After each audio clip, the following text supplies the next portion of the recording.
U luister na Storytyd saam Stella, aangebied deur Estel Rousseau.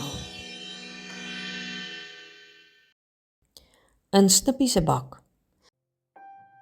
Die woorde, Tannie se kos is baie lekkerder as Epel, is woorde wat vir altyd in my kop sal weergalm as ek iemand hoor kla oor die kos wat vir hulle voorgesit is.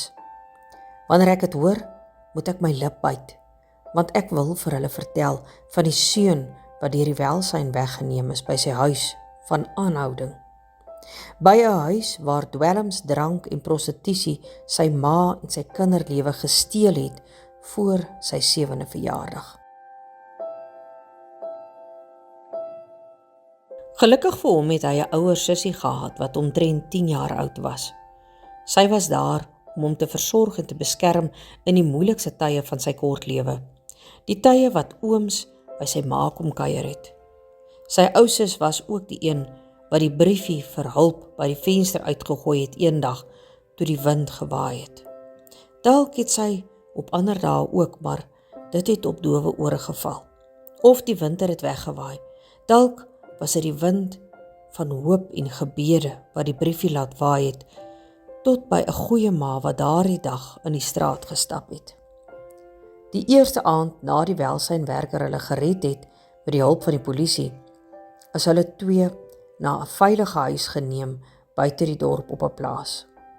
Dit was dieselfde aand wat ek vir die eerste keer in my lewe 'n ou oom sien huil het.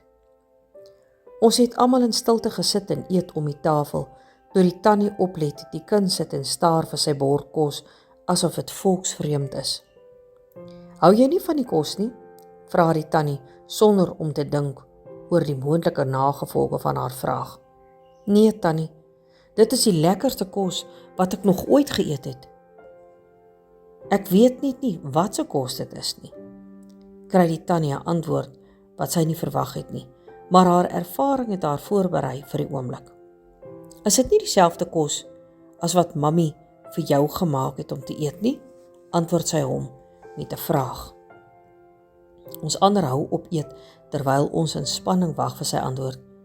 Nee, tannie, ek het nog nooit sulke kos gesien nie. Slaan hy ons stom en volg op met die uitklophou. Tannie se kos is baie lekkerder as Epel.